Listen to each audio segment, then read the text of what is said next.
హైదరాబాద్లో lung space పెరిగింది, economic activity వచ్చింది.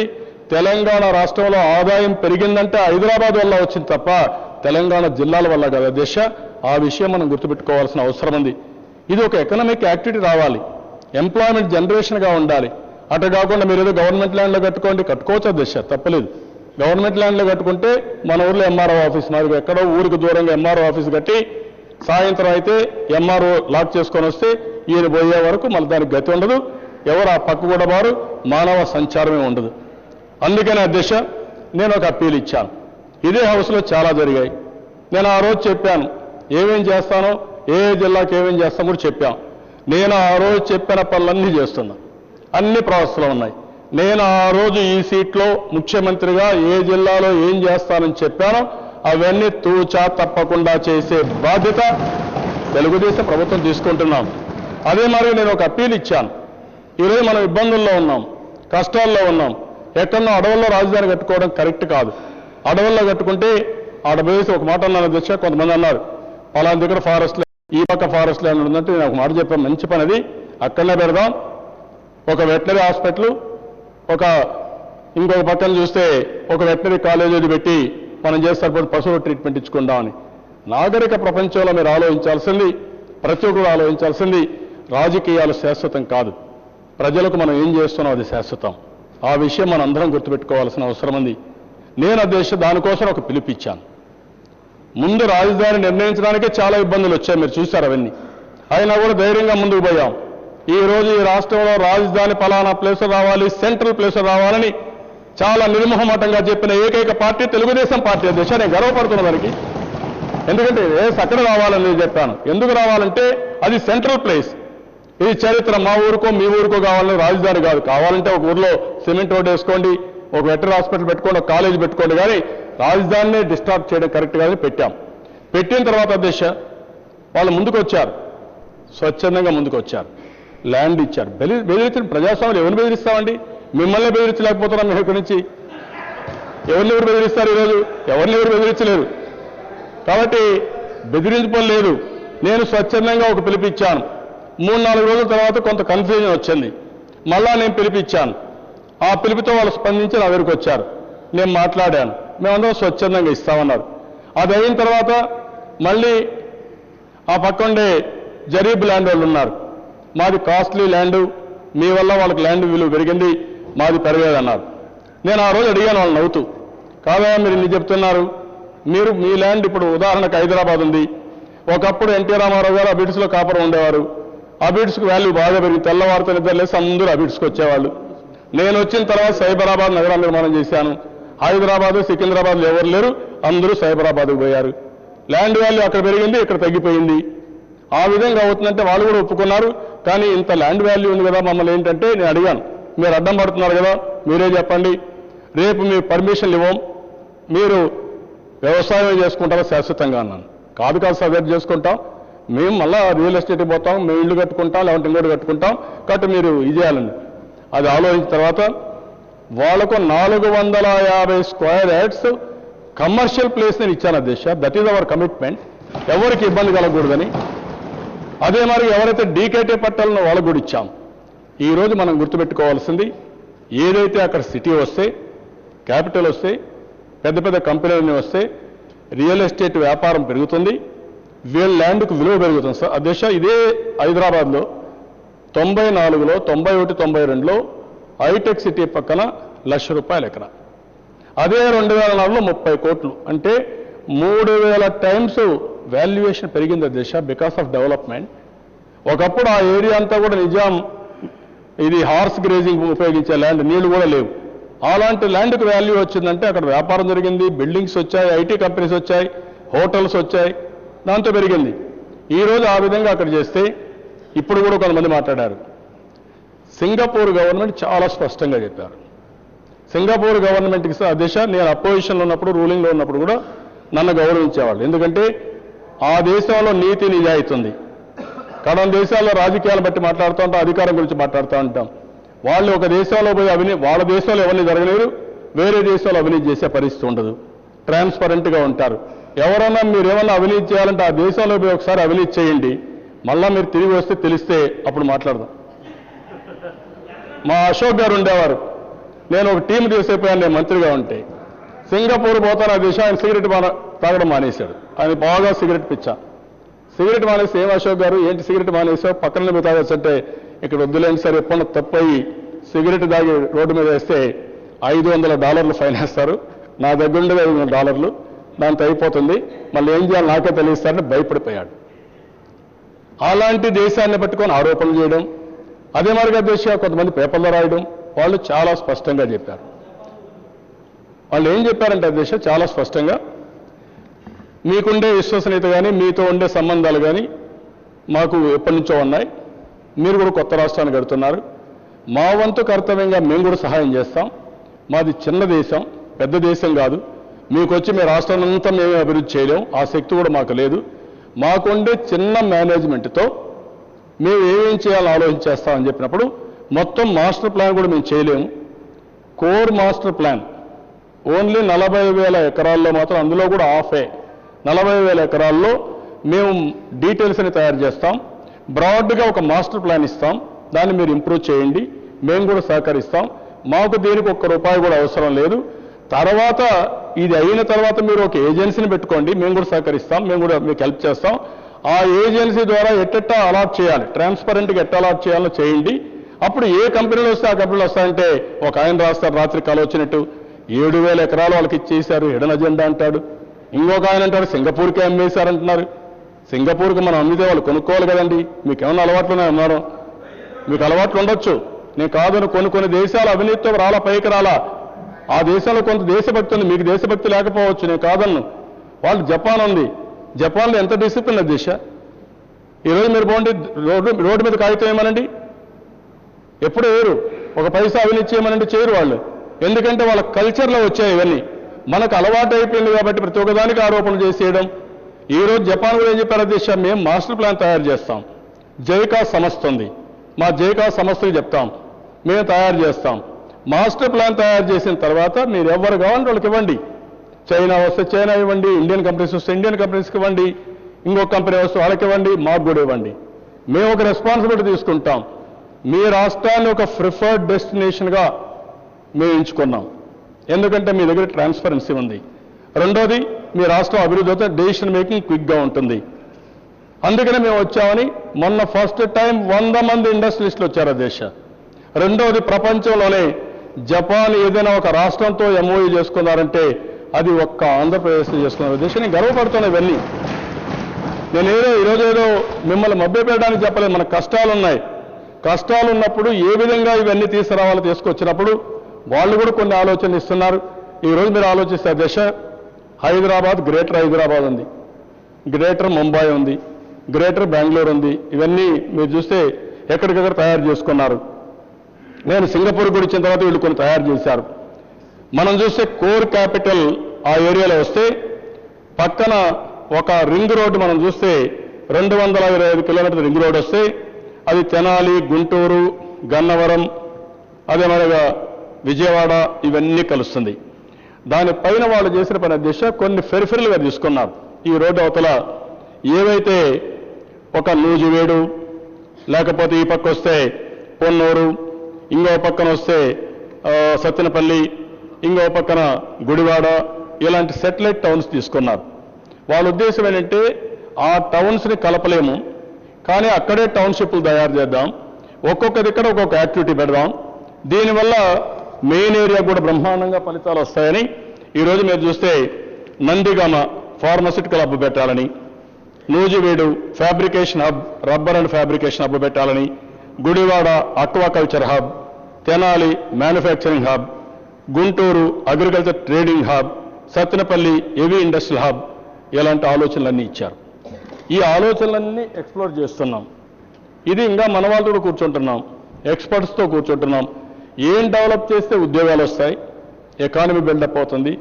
అదే మరిగా దేశ ఎకానమీ ఎప్పుడు కూడా ఒక ఎకో సిస్టమ్ రావాలి. ఈరోజు హైదరాబాద్ ఉంది, ఐటీ వచ్చింది, నేనే రహజాకి ఇచ్చాను, 100 ఎకరాలు ఇచ్చాను దేశ.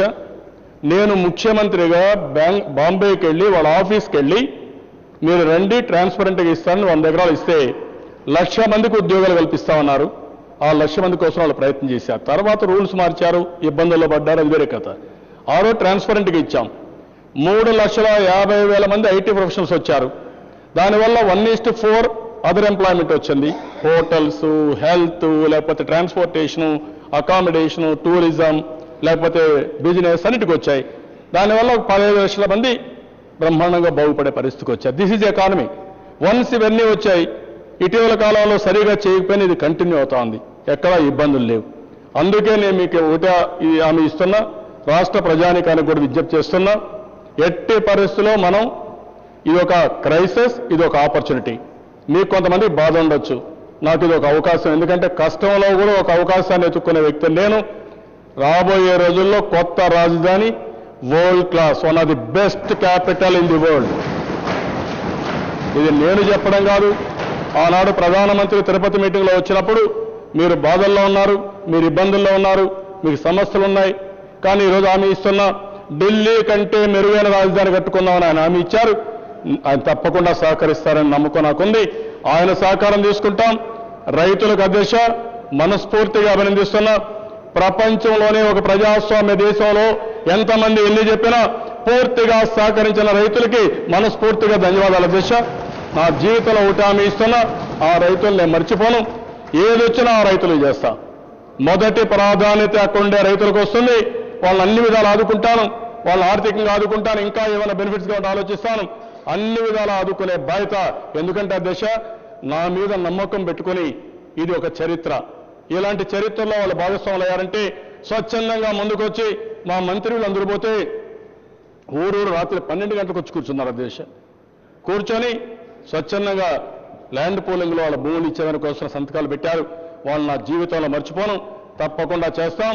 అది కాకుండా ఇంకొక విషయం కూడా విజ్ఞప్తి చేస్తున్నా, మీరు కానీ ఏదైనా చెప్పినప్పుడు నమ్మితే నష్టపోయేది మనం నష్టపోతాం. అక్కడ ఎంత ఎకనామిక్ యాక్టివిటీ జరిగితే అంత ల్యాండ్ వాల్యూ పెరుగుతుంది. ఎంత ల్యాండ్ వాల్యూ పెరిగితే అంత మీకు ఆదాయం వచ్చే పరిస్థితి వస్తుంది, ఉద్యోగాలు వచ్చే పరిస్థితి వస్తాయి. ఈ విషయం కూడా గుర్తుపెట్టుకోవాల్సిన అవసరం ఉంది. అది చేయాల్సింది కావాలని నేను కోరుతున్నాను దిశ. రెండవ దిశ ఇండస్ట్రీ. ఈ రాష్ట్రంలో ఇండస్ట్రీ వస్తే తప్ప మనకు చాలా ఇబ్బందులు వస్తాయి. ఎందుకంటే దిశ ఈరోజు మీరు చూస్తే మొత్తం ఇండస్ట్రీలో మనకు చాలా అవకాశాలు ఉన్నాయి. ఎందుకంటే ఒక పక్క మినరల్ వెళ్తుంది, ఒక పక్క సహజ వనరులు ఉన్నాయి. ప్రభుత్వం కూడా ట్రాన్స్పరెంట్ పాలసీ తీసుకొస్తున్నాం. ఎవరైనా సరే ఇండస్ట్రీ దగ్గర తేండి. ఇప్పటికే మీరు చూస్తే ఒక పక్క టూరిజం పాలసీ తీసుకొస్తున్నాం, ఇంకో పక్కన ఇండస్ట్రియల్ వాటర్ పాలసీ తీసుకొచ్చాం, ఇన్నోవేషన్ స్టార్టప్ పాలసీ తీసుకొచ్చాం, టెక్స్టైల్ అగ్రో ప్రాసెసింగ్ సెక్టర్ పాలసీలు తీసుకొచ్చాం, పోర్ట్ అండ్ మెరైన్ బోర్డు కూడా ఏర్పాటు చేస్తున్నాం, ఎలక్ట్రానిక్ పాలసీ తీసుకొచ్చాం, ఐటీ పాలసీ తీసుకొచ్చాం, సోలార్ విండ్ పాలసీ తీసుకొచ్చాం. ఇండస్ట్రీలు అన్ని పాలసీలు తీసుకొచ్చి ఏది కూడా ట్రాన్స్పరెంట్గా ఉంటుంది. మెగా ప్రాజెక్ట్స్ మాత్రం 1 to 1 డిస్కస్ చేసి మొత్తం ప్రాసెస్ చేసి ఫైనలైజ్ చేస్తాం. అదే మరిగా దేశం ఈరోజు చూస్తే ట్రాన్స్పరెంట్ పాలసీస్ ఉంటాయి. ఎక్కడ కూడా మీరు ఇక్కడ ₹1 అవినీతి ఇచ్చే పని లేకుండా పూర్తిగా మీ పనులు చేసే బాధ్యత తీసుకుంటాం. ఈజ్ ఆఫ్ డూయింగ్ బిజినెస్ కింద ఈ బిజ్ పెడతాం. ఎవరైనా అప్లికేషన్ పెట్టుకోవాలంటే పర్మిషన్ల కోసం నేరుగా అప్లికేషన్ పెడితే మన ఆఫీసర్లే దాన్ని ప్రాసెస్ చేసి సింగిల్ డెస్క్ విధానంలో అన్ని క్లియరెన్స్ ఇప్పించే బాధ్యత. మామూలుగా అయితే 21 రోజుల్లో ఇప్పిస్తాం. స్పెషల్ ప్రాజెక్ట్ అయితే, మెగా ప్రాజెక్ట్ అయితే మాత్రం 1 to 1 క్యాబినెట్లో కూడా డిస్కస్ చేసిన తర్వాత ఫైనలైజ్ చేసి అది కూడా పూర్తిగా టైం బౌండ్ ప్రోగ్రాం ప్రకారం పూర్తి చేసే బాధ్యత ప్రభుత్వం తీసుకుంటుందని చెప్పి కూడా నేను మీకు తెలియజేస్తున్నాను. దీనికి కావాల్సిన ఇన్ఫ్రాస్ట్రక్చర్ని క్రియేట్ చేస్తాం. అదే మరిగా దేశం ఈరోజు రాష్ట్రంలో మీరు చూస్తే పెద్ద ఎత్తున ల్యాండ్ కూడా వర్కౌట్ చేస్తున్నాం. ఈరోజు శ్రీకాకుళం నుంచి చిత్తూరు, అనంతపురం, కడప వరకు ఎక్కడెక్కడ ల్యాండ్ ఉందో మొత్తం చూసాం. గవర్నమెంట్ ల్యాండ్ ఉంది. డీకేటీ పట్టా ఉండే కొంత డబ్బులు తీసుకుంటున్నాం. ఈ విధంగా మొత్తం అనలైజ్ చేసుకుని ఎక్కడికక్కడ ల్యాండ్ బ్యాంక్ ఒకటి ఎస్టాబ్లిష్ చేసుకోవాల్సిన అవసరం ఉంది. ఒకసారి ల్యాండ్ ఉంటే ఆటోమేటిక్గా నీళ్లు ఇస్తాం, కరెంట్ ఇస్తాం, రోడ్లు వేస్తాం, పాలసీ ఉంది. అందులో కూడా కేంద్ర ప్రభుత్వం కూడా నాకు ఒక నమ్మకం ఉంది. రేపో ఎల్లుండో అదనంగా మనకు కొన్ని ఇన్సెంటివ్స్ ఇచ్చే అవకాశం ఉంది. అవి వస్తే ఇండియాలో బెస్ట్ ప్రిఫర్డ్ డెస్టినేషన్ ఆంధ్రప్రదేశ్ అవుతుంది.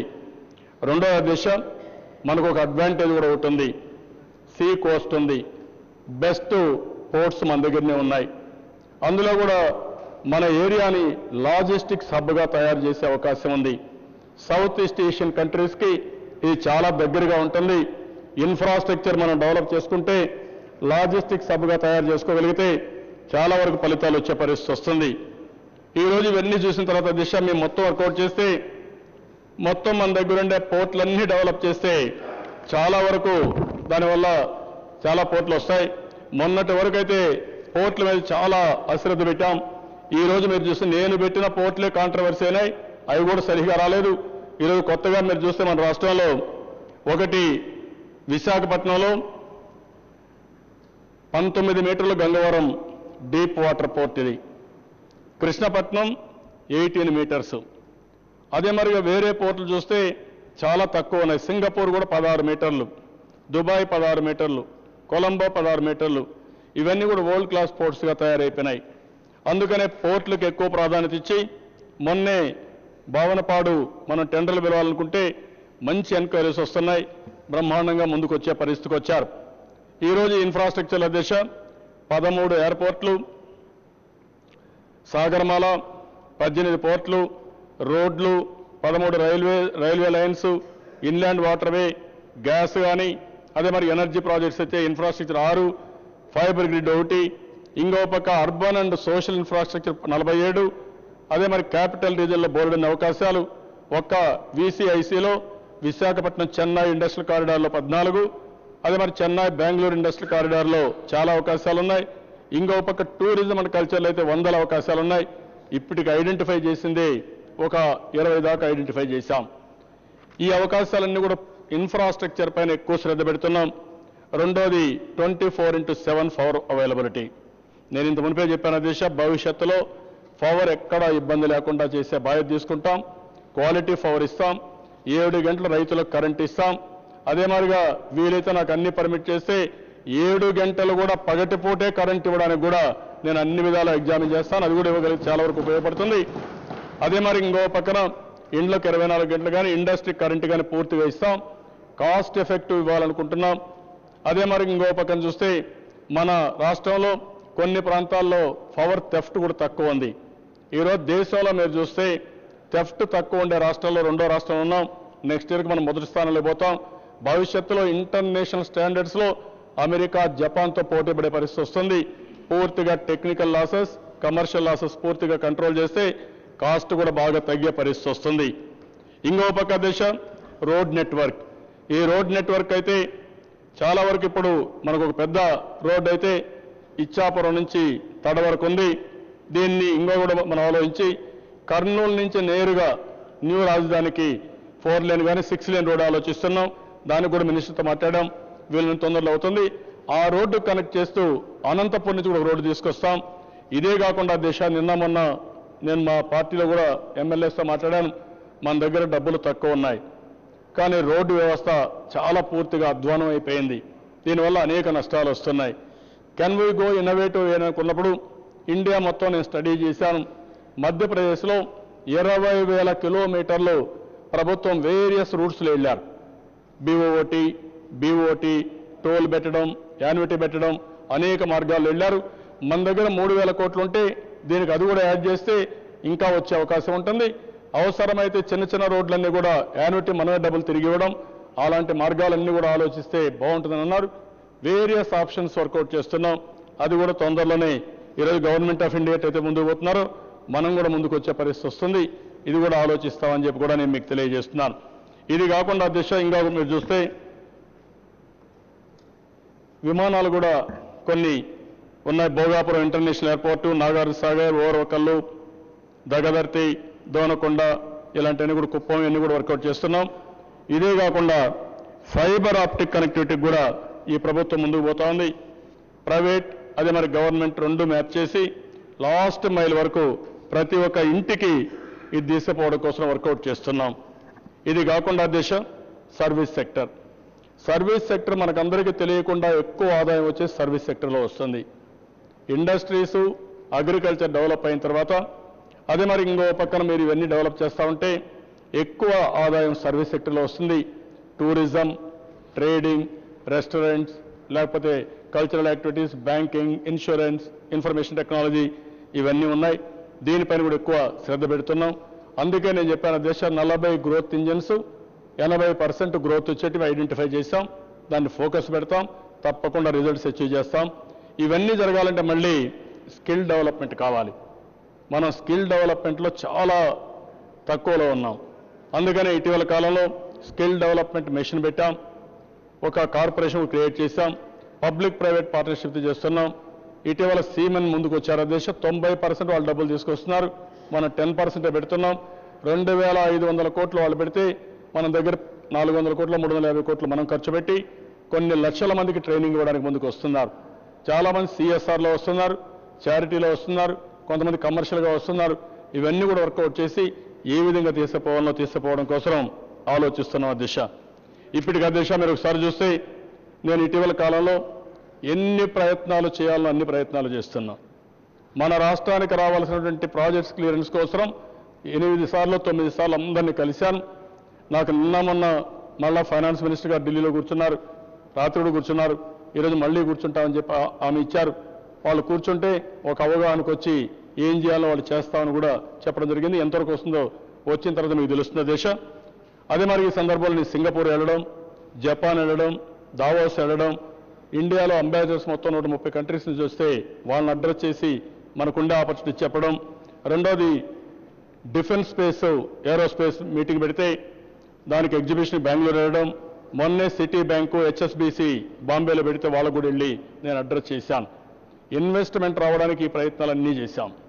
రెండోది అధ్యక్ష, ఇక్కడికి వచ్చినప్పుడు కొన్ని వనరులు పెంచుకోవడానికి అన్ని విధాల ప్రయత్నం చేస్తున్నాను. వనరులు లేకుండా ఒకవేళ గవర్నమెంట్ ఆఫ్ ఇండియా ఈరోజు నేను ముందే చెప్పాను అధ్యక్ష, ఈరోజు మనం గుర్తుపెట్టుకోవాల్సిన అన్ని రాష్ట్రాల్లో కొత్తగా డెవల్యూషన్ ఇచ్చిన తర్వాత వాళ్ళు కంఫర్టబుల్ పొజిషన్లో ఉన్నారు, మనకంటే మెరుగైన పొజిషన్లో ఉన్నారు. మనం 5 సంవత్సరాల తర్వాత కూడా డెఫిసిట్లో ఉంటాం రెవెన్యూగా.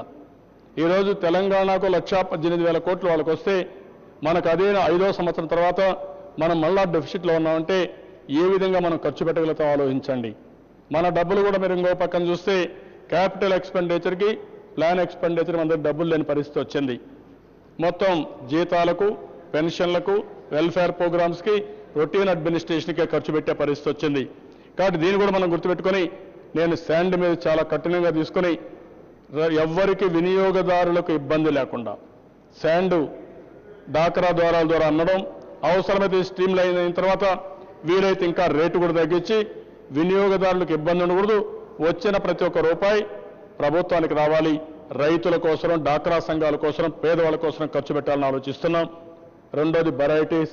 ఎన్నో సంవత్సరాలుగా ఏమైంది నాకైతే ఆ దేశం ఒకసారి అనిపిస్తుంది, అందులో పెట్టిన కండిషన్ అయితే మామూలుగా ఎవరైనా పెడితే మినిమం పెడతారు, ఈ 10% కంటే తక్కువ అమ్మకూడదు, ఇంకా ఎక్కువ అమ్మని.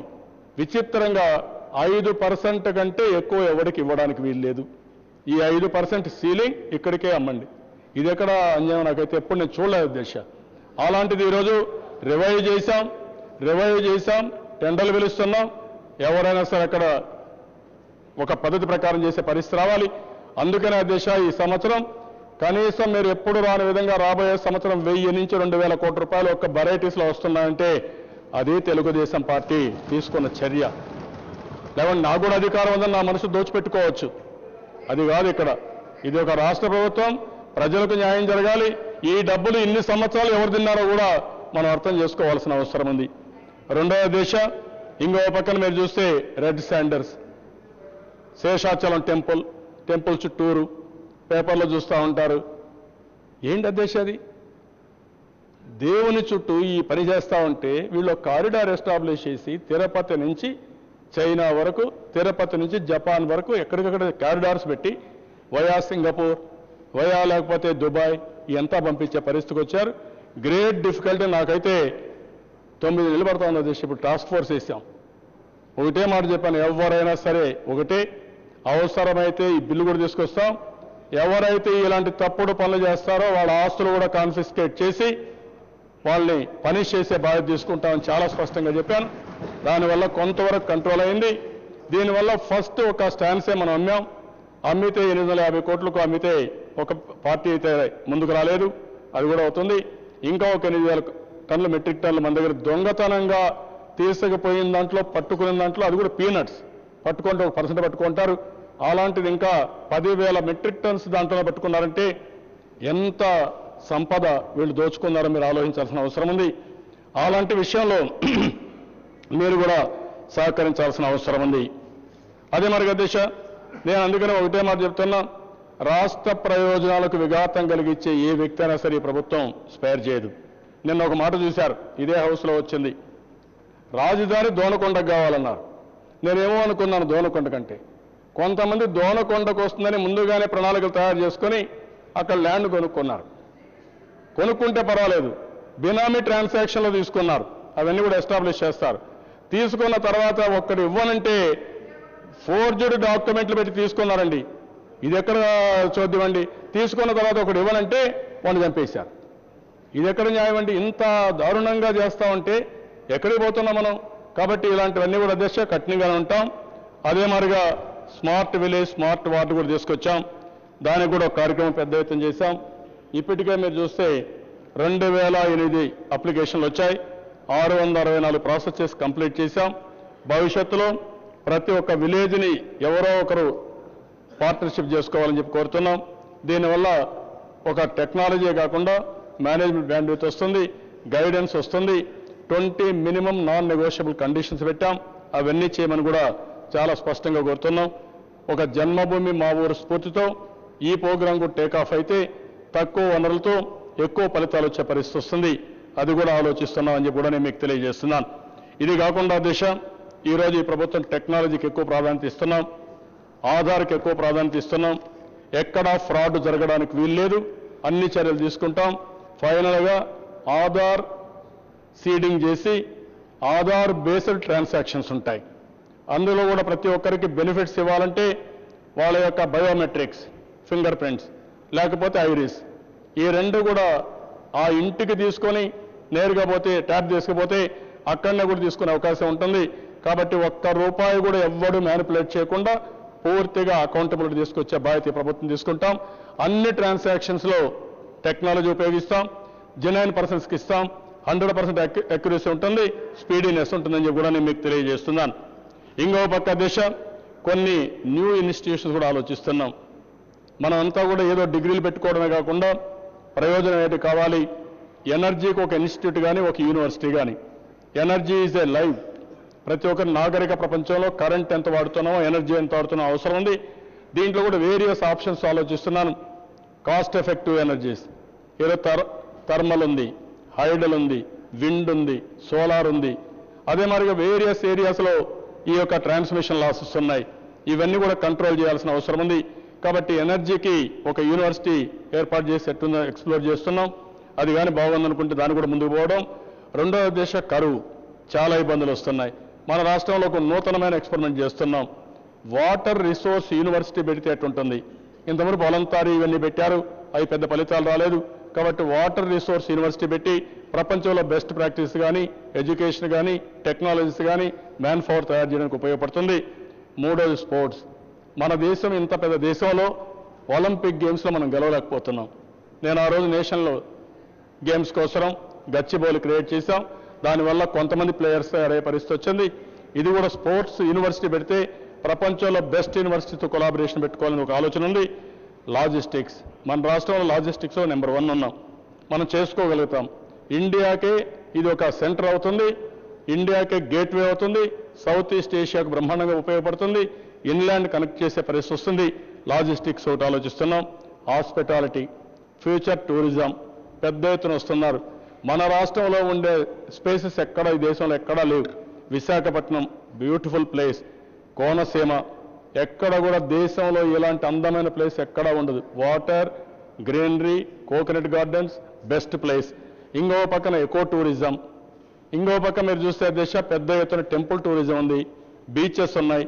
దీనికోసం తిరుపతి ఎవ్రీడే 1,00,000 మంది వస్తారు. ఈ హాస్పిటాలిటీ ఒకటి ఆలోచిస్తున్నాం. దీనికి కూడా ఒక ఇన్స్టిట్యూట్ పెట్టాలని చెప్పి అనుకుంటున్నాం. కడాన దశ అక్వాకల్చర్. ఈరోజు ఇండియాలో మనం క్యాపిటల్గా ఉన్నాం, ప్రపంచానికే క్యాపిటల్గా ఉండే అవకాశం ఉంది. ఈరోజు 20-25 వేల కోట్ల రూపాయలు మనం టర్నోవర్ చేస్తున్నాం. దీన్ని దగ్గర 2 లక్షల కోట్లకు తీసిపోయే అవకాశం ఉంది. దీనిపైన ఎక్కువ కాన్సన్ట్రేట్ చేస్తున్నాం. ఇది కాకుండా దేశ రాయలసీమ రాయలసీమ పైన ప్రత్యేకమైన శ్రద్ధ పెట్టాలి. ఇండస్ట్రీస్ రావాలి. ఇప్పటికే ఇండస్ట్రీస్ స్టార్ట్ అయినాయి. గవర్నమెంట్ ఆఫ్ ఇండియా వస్తున్నాయి, ప్రైవేట్ ఇండస్ట్రీస్ వస్తున్నాయి. అదే మరి వాటర్ తీసుకుపోగలిగితే, ఇన్స్టిట్యూషన్ పెట్టగలిగితే, ఇన్ఫ్రాస్ట్రక్చర్ డెవలప్ చేస్తే రాయలసీమ పూర్తిగా ఓపెన్ అప్ అవుతుంది. యాజ్ ఆన్ టుడే రాయలసీమలో జరిగేది ముఠాలు చంపుకోవడం. దానికి కారణం వాళ్ళని మబ్బు పెట్టడం, వాళ్ళని రెచ్చగొట్టడం, స్వార్థ ప్రయోజనాలకు ఉపయోగించుకోవడం. దీన్ని పూర్తిగా పోయే విధంగా రాయలసీమని సస్యశ్యామలం చేసే బాధ్యత, ఇండస్ట్రియలైజేషన్, ఇన్ఫ్రాస్ట్రక్చర్, వాటర్ ఇచ్చే బాధ్యత తీసుకుంటాం. దానివల్ల మెరుగైన ఫలితాలు వస్తాయి. ప్రత్యేకమైన శ్రద్ధ రాయలసీమ పైన పెడతాం. నార్త్ ఆంధ్ర, విశాఖపట్నం పైన విజయనగరం, శ్రీకాకుళం చాలా వెనుకబడినాయి. దానిపైన కూడా ప్రత్యేకమైన శ్రద్ధ పెడతాం. ఆ జిల్లాలు కూడా అభివృద్ధి చేయాల్సిన అవసరం ఉంది. ఇండస్ట్రియల్గా అభివృద్ధి చేస్తాం. అన్ని విధాలా కాన్సన్ట్రేట్ చేస్తాం. అదే మరి అధ్యక్ష, నిన్న కూడా చెప్పాను, ఈరోజు ప్రధానమంత్రి ఈ దేశానికి గౌరవం తీసుకొచ్చాడు. ఆయన నాయకత్వం ఇంకా ముందుకు తీసుకుపోవాల్సిన అవసరం ఉంది. మనకు సమస్యలు ఉన్నాయి. నేను దీంట్లో రాజీ పడడం లేదు. నేను గట్టిగా వారితో మాట్లాడతాం. తప్పకుండా సాధించుకోవడానికి అన్ని విధాల ప్రయత్నం చేస్తాం. ఈరోజు చాలామంది ఎప్పుడు రాజీనామాలు చేపిస్తారు, ఎప్పుడు లాగేస్తారని అడుగుతున్నారు అధ్యక్ష. కానీ అది ఒక్క నిమిషం పని. కానీ తర్వాత వచ్చే లాభాలేంటి? అది కాదు కదా. ఈరోజు మనకు 29 రాష్ట్రాలు ఉన్నాయి. మన రాష్ట్రం ఉంది, బైఫర్కేషన్ అయింది. కొన్ని ఇబ్బందులు కేంద్రంలో ఉన్నాయి. ఈరోజు నిన్న మొన్న మీరు చూస్తే కేంద్ర మంత్రి ఎవరైతే ఉన్నారో అరుణ్ జైట్లీ గారి వైఫ్ వాళ్ళతో ఆయన అమెరికా పోయి నిన్న వచ్చాడు. రియల్గా ఆయనకు అభినందన చెప్పాలి. వస్తాను ఇమ్మీడియట్గా కూర్చొని మళ్ళీ ఈ ఎక్సర్సైజ్ చేస్తున్నారు. కాబట్టి మనకు కూడా సమయం కూడా అయింది, 1 year అవుతా ఉంది. కాబట్టి మనం కూడా వారితో మాట్లాడతాం. వారికి కూడా మనకెంత కన్సర్న్ ఉందో అంత కన్సర్న్ వాళ్ళకు కూడా ఉంది, ఉంటుంది. ఎందుకంటే అందరం కలిసి మేము వారు చెప్పడం జరిగింది. కాబట్టి వారితో పెట్టుకొని వారితో మాట్లాడి వీలైనంత తొందరలో మనకు రావాల్సినటి మనం అవుట్ ఆఫ్ ది వే ఏమడగడం దేశం ఆల్ ఇండియా లెవెల్లో ప్రతి ఒక్కరికి నేను విజ్ఞప్తి చేసేది, బైఫర్కేషన్లో మీరందరూ భాగస్వాములు. అన్ని రాజకీయ పార్టీలు కలిసి ఆ రోజు సహకరించారు. దాని గురించి ఇప్పుడు అయిపోయిన దాని గురించి మనం మాట్లాడడం లేదు. ఆ రోజు చర్చించుంటే బాగుండేది. చర్చించలేకపోయారు. కానీ ఈరోజు నేను కోరేది, మనకు ఒక లెవెల్ ప్లేయింగ్ ఫీల్డ్ వచ్చే వరకు, అంటే అన్ని రాష్ట్రాలతో సమానంగా మనం కూడా అభివృద్ధి అయ్యే వరకు మనకు చేయూతనివ్వాలి. నేను అడిగే దాంట్లో అన్యాయం ఉందని నేను అనుకోను. ఒక 5 ఏళ్లలో కానీ 10 ఏళ్లలో కానీ కర్ణాటకతో సమానం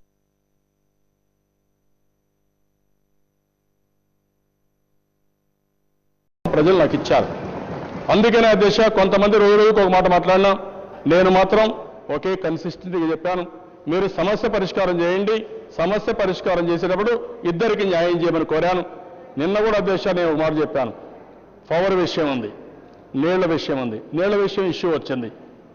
మన పక్కన నాగార్జున సాగర్ మీరు అందరూ కూడా గుర్తుపెట్టుకోవాలి. ఈరోజు శ్రీశైలం ఉంది. శ్రీశైలం మధ్యలో బౌండరీస్ వస్తాయి.